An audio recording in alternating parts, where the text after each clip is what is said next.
आज जहां एक और हम अपनी हिंदी और संस्कृत जैसी भाषाओं को भूल के अंग्रेजी भाषा की तरफ भाग रहे हैं, वहीं विदेशों में संस्कृत और हिंदी का चलन बढ़ते जा रहा है।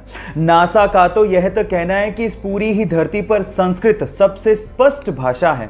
आपकी जानकारी के लिए मैं आपको बता दूं कि संस्कृत का शब्दकोश इस पूरी ही दुनिया में किसी भी भाषा से सबसे ज्यादा है।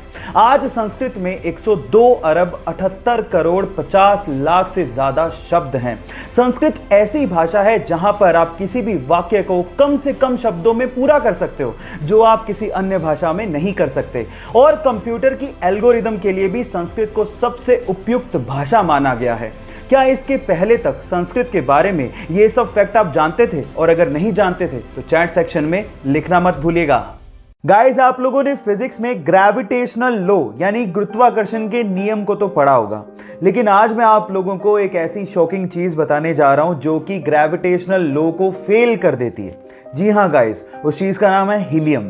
गाइस, जब आप हीलियम को एब्सोल्यूट जीरो टेम्परेचर पे लिक्विड में कन्वर्ट करोगे तो वो लिक्विड एंटी ग्रेविटी की तरह काम करता है। आपको तो पता है कि ग्रेविटी में सारी चीज नीचे की तरफ आती है, लेकिन helium in a liquid state ऊपर की तरफ मूव करने लगता है। क्या हीलियम की इसके पहले तक ये प्रॉपर्टी आपको पता थी? और अगर नहीं पता थी तो चैट सेक्शन में लिखना मत भूलिएगा।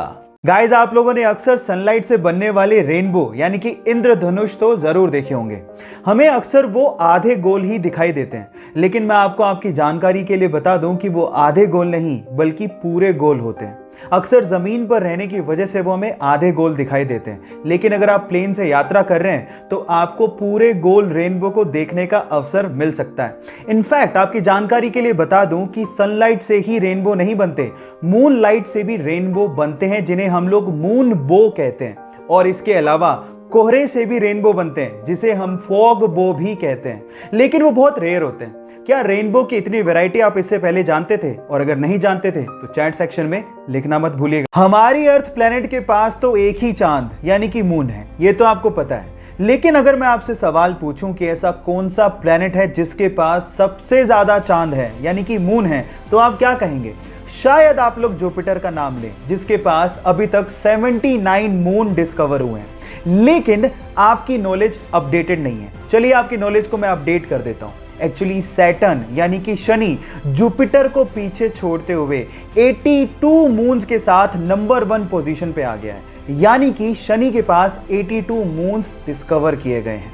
क्या इसके पहले तक इफेक्ट आप जानते थे? और अगर नहीं जानते थे तो चैट सेक्शन में लिखना मत भूलिएगा। गाइस, चलिए मैं आपको आज मैथ्स के 2 इंटरेस्टिंग फैक्ट बताता हूं। फैक्ट नंबर 1, आपने मैथ्स में फ्रैक्शनल नंबर्स के बारे में तो सुना होगा, वही 1/2, 2/3, 3/4।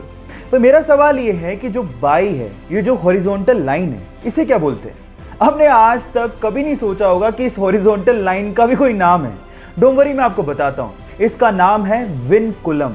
याद रखिएगा, विनकुलम। फैक्ट नंबर 2, 0 अकेला ऐसा नंबर है जो कि रोमन संख्या में रिप्रेजेंट नहीं किया जा सकता। है ना इंटरेस्टिंग फैक्ट? ये दोनों फैक्ट आपको जान के कैसा लगा? चैट सेक्शन में लिखना मत भूलिएगा।